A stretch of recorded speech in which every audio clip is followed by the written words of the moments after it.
Sir ఇప్పుడు రీసెంట్‌గా మనం చూసుకున్నట్లయితే, తిరుపతి జనసేన ఇన్‌చార్జ్ రాయల్ ఈ ఇష్యూ ఒక పక్కన పెడితే లక్ష్మిని అరెస్ట్ చేశారు. వీళ్ళిద్దరిలో ఆహ్, అంటే ఎవరి తరపున న్యాయం ఉంది సార్ అసలు? అంటే నాకు సగం తెలిసి, సగం తెలీదు. పూర్తిగా హ్మ్. తెలీదు.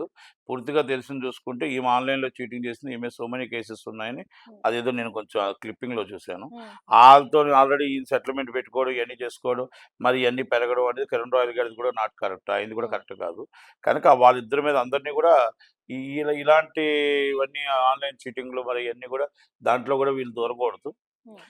అయితే ఒకటి అడుగడుగున ఎదుక్కుంటూ వచ్చాడు ఇప్పటిదాకా. హ్మ్. కనుక దాని మీద మరి ఆయన పవన్ కళ్యాణ్ గారు మరి ఆమెని వెంటనే విచారణ చేయకుండా దూరం పెట్టడం అనేది కొంచెం కరెక్ట్ కాదేమో. హ్మ్. సో, ఒకవేళ తప్పు ఈయనదని తెలిస్తే పవన్ కళ్యాణ్ ఎలాంటి యాక్షన్ తీసుకుంటారు? ఇమ్మీడియేట్‌గా సస్పెండ్ చేస్తారు. హ్మ్. అంటే ఒక పార్టీకి చాలా చేశారు గదా! ఈయన. సో, మరి దాని గురించి తప్పు ఏమంటారు? కూడా చేశారు కదా! ఓకే. అంటే ఆయన వ్యక్తిగతంగా చేసినా హ్మ్.